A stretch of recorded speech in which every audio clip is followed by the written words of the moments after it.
अजमेर के clock tower थाना police ने तांत्रिक बनकर करोड़ों रुपए की ठगी कर अपने सट्टे और ऑनलाइन गेमिंग में लगाने वाले तांत्रिक खादिम को गिरफ्तार कर लिया है, जिससे पुलिस जानकारी जुटाते हुए अनुसंधान कर रही है। आरोपी से पीड़ित के 160 ग्राम सोना भी बरामद किया है। मामला के खुलासा करते हुए अजमेर एसपी देवेंद्र बिश्नोई ने बताया कि 13 मई 2024 को क्लॉक टावर थाना क्षेत्र के नवाब के बेड़ा में रहने वाली पीड़िता पायल गुरनानिक ने शिकायत दर्ज कराई कि वह किसी पारिवारिक समस्या के चलते तांत्रिक से मिली थी, जिसने उसे लगातार डरा धमकाकर करोड़ों रुपए की ठगी करने व लगातार उसे परेशान किया। इस मामले में पुलिस ने मुकदमा दर्ज करते हुए अनुसंधान शुरू किया तो सामने आया कि तारागढ़ के रहने वाले खादिम सैयद मोहसियत हुसैन ने परिवादी पायल के लाखों और करोड़ों रुपए के जेवर जल्दी करोड़पति बनाने के लिए सट्टे और ऑनलाइन गेमिंग में लगा दिए, जिससे उसे नुकसान हो गया और वह वापस पैसे नहीं लौटा पाई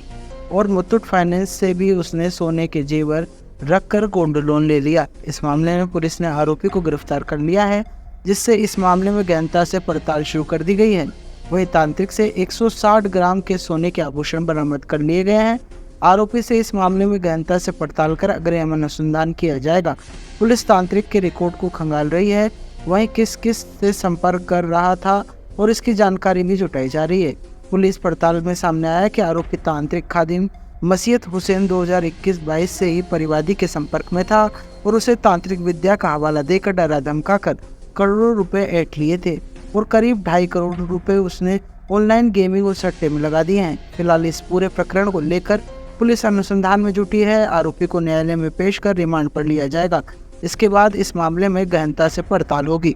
13/5/2024 को एक परिवादिया पेश हुई पायल गुरनानी, उम्र 41 साल, क्लॉक टावर इलाके की, कि एक तारागढ़ निवासी सैयद मसीयत हुसैन से उसकी जो है दूसरे लॉकडाउन के दौरान दोस्ती हुई और उस व्यक्ति ने इसको सौजबाग दिखाकर और तंत्र विद्या और पूजा पाठ का इसको डर दिखाकर इसके पैसे इसके बैंक से, इसका जो बैंक में लॉकर थे उनमें से गहने निकाल के उनको मुथूट फाइनेंस में जमा कराकर पैसे निकलवा कर गेमिंग ऐप में कि साहब प्रॉफिट हो जाएगा और मैं आपको जो है बढ़िया पैसे कमा कर दे दूंगा, इस तरह उसने जो है इसको बहलाया और धोखे में रखकर ये जो है पैसे सारे जो है उसने लगा दिए, जिसकी कुल जो कीमत है, जो रुपए जो लगे, वो लगभग 2.5 करोड़ रुपए का सट्टा, उसको कहते हैं बहुत बड़ी अमाउंट होती है, वो इसके द्वारा पैसे लेकर लगवा दिया गया, जिस पर मुकदमा नंबर 85/2024 धारा 384, 406, 420, 508 IPC में दर्ज कर क्लॉक टावर में एडिशनल एसपी सिटी व CO साउथ ओम प्रकाश व SHO क्लॉक टावर दिनेश व साइबर की टीम के साथ लगकर इसको हर तरह से ऑनलाइन जो गेमिंग ऐप थी उनके सारे डिटेल्स लिए गए,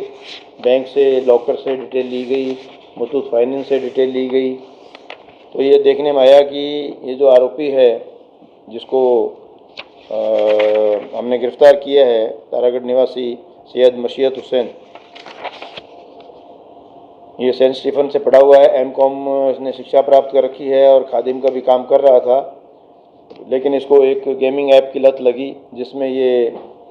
ऑनलाइन गेमिंग में तेज 888, विंजो, खेलो यार, क्रिकेट आदि ऐप पर गेम खेलने लगा और 2020-21 में जब इसका परिवादीय संपर्क हुआ तो इसको जो है इसने अनिष्ट होने का डर दिखाकर, बरगलाकर और एक तरह से अपने वश में करके अपने जैसे पैसे इसके जेवरात बिकवा कर इन गेमिंग ऐप्स में लगा दिए। तो इसको गिरफ्तार किया जा चुका है। गिरफ्तार करने के बाद जो है लगभग 160 ग्राम सोने के जो आभूषण और कुछ अमाउंट इससे रिकवर किया गया है। 160 ग्राम के जेवरात व सिक्के बरामद हुए हैं और 2 दिन का इसका रिमांड पहले लिया गया था। आज पुनः कोर्ट में पेश कर इसको 2 दिन का और रिमांड लिया गया है। तो ये एक बहुत बड़ा सनसनीखेज मामला हमारी आज तक की जानकारी में आया है कि गेमिंग ऐप के जरिए किसी को इस तरह चूना लगाना ये एक जानकारी मैं आपको देना चाह रहा था। सर, ये महिला कैसे संपर्क में? ये महिला, अब वो तो देखो आज युग का ज़माना है, सोशल मीडिया का ज़माना है, किसी न किसी ज़रिए से आप संपर्क में आ सकते हैं। दरगाह में आप ज़ियारत करने जाते हैं, कोई खादिम से आपकी जान पहचान हो सकती है, क्योंकि खादिम का काम करता था। तो कहीं भी इनकी सोशल मीडिया में लोकल है तो जान पहचान तो लोकल, कहीं ना कहीं इनकी मुलाकात हुई है, जान पहचान और हुई सर है। दूसरा, गेमिंग ऐप में पैसा इन्वेस्ट इसने करवाया, तो इससे इसको क्या फ़ायदा हुआ सर? उसने फ़ायदा हो सकता है यही बरगलाया इसको भी, तेरे को 1 के 2 करके दूंगा, क्योंकि जो आदमी जो गेमिंग ऐप वाला होता है वो अपने आप को तो धुरंधर मानता है ना, वो तो ये मानता है कि पैसा इसमें कुछ कमाता भी है तो कुछ डूबता भी है। ये तो एक जुआ है, जुए में हमेशा आदमी हारता ही नहीं, कभी जीतता भी है, लेकिन जीतने वाला और लगाता है और हार जाता है तो उसके रिकवरी के लिए और लगाता है। तो इस तरह ये पैसा कुछ आता गया कुछ डूबता गया, तो यूँ कंटिन्यूस ये जो है कंटिन्यूटी में ये लगभग इतने का पैसा ये इसमें लगा चुके। इस आरोपी ने ये भूटानी महिला के अलावा और कोई व्यक्तियों को भी ठगी का शिकार बनाया? उसमें भी जांच चल रही है, उसमें भी, और हमारे पास कोई ऐसा कोई किसी ने कंप्लेंट दी नहीं है, और इसके भी जो है और जो मोबाइल और जो अन्य साधन है उनको खंगाला जा रहा है कि ऐसा कोई और दुर्घटना का शिकार तो ना हुआ हो। पुराना कोई आपराधिक रिकॉर्ड है? इसका कोई आपराधिक रिकॉर्ड नहीं है, क्रिमिनल एक्टिविटी नहीं है, केवल ये एक लत जिसे हम कहते हैं गेमिंग ऐप की, जुए की, ये एक लत इसको लगी हुई थी।